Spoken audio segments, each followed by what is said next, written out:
Easing trade tensions could crash Bitcoin further as stocks steal the spotlight.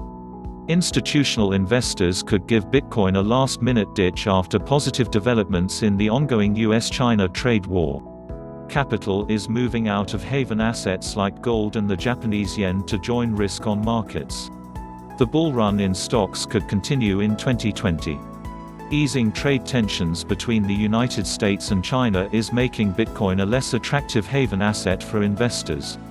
The benchmark cryptocurrency has fallen by roughly 20% or $1,700 since October 11, the day Donald Trump agreed to pursue a Phase 1 trade deal with Beijing.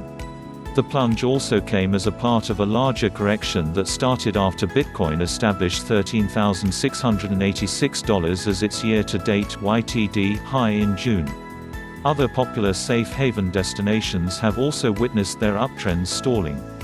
On Friday, the gold price closed 5.2% from its YTD peak of $1,557.10, established on September 4.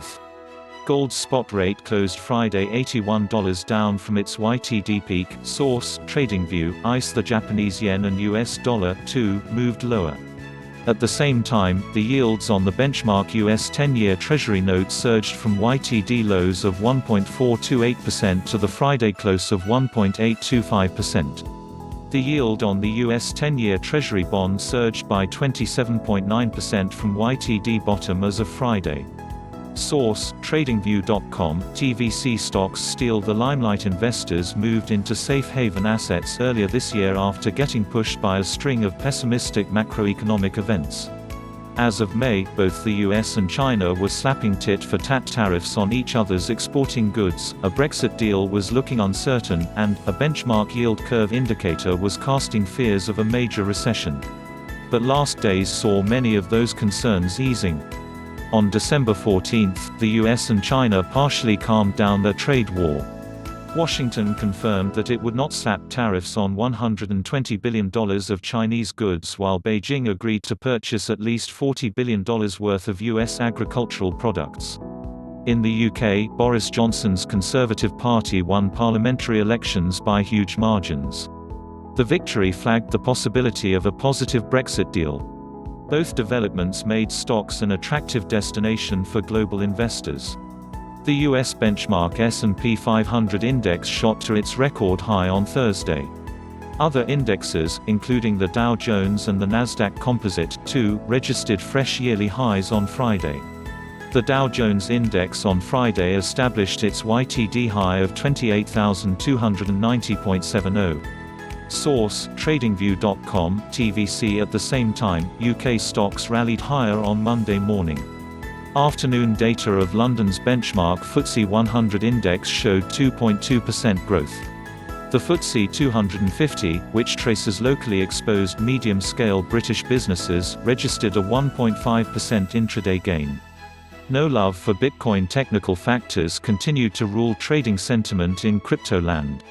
Bitcoin met with positive developments in the form of a backed launch and China's Premier Xi Jinping's endorsement of its underlying technology, the blockchain.